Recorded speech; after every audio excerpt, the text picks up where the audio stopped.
کیا تراویح کے بغیر روزے صحیح ہوں گے؟ پورے رمضان کی تراویح نہیں پڑھی اور تمام روزے رکھ لیے تو کیا روزے صحیح ہوئے یا نہیں؟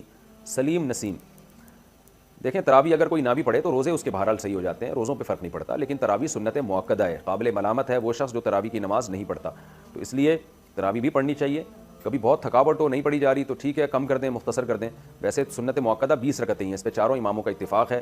حضرت عمر رضی اللہ تعالیٰ عنہ سے 20 رکعتیں ثابت ہیں، اور شروع میں اسلاف میں ہمیں 16 رکعتیں بھی ملتی ہیں، 20 سے زیادہ بھی ملتی ہیں، لیکن بعد میں جب تحقیق ہوتی چلی گئی تو چاروں امام اس پر متفق ہو گئے کہ کم سے کم تراویح کی رکعتیں 20 ہیں۔ امام احمد بن حنبل کا بھی یہی فتویٰ ہے جو امام بخاری کے استاذ ہیں، کہ امام ترمذی نے جو ان کا نقل کیا فتویٰ، اس کو تو یہ نقل کیا کہ 20 اور 16 میں اختیار ہے اس کو، 8 کا تو کہیں بھی نہیں ملتا، ہمیں کسی اسلاف سے نہیں ملتا کسی صحیح حدیث سے کہ 8 رکعت پڑھی ہو۔ موطا امام مالک کی جو ایک 8 رکعت والی حدیث ہے اس کو خود امام مالک نہیں مانتے، تو وہ مسترب حدیث ہونے کی وجہ سے وہ ضعیف حدیث ہے۔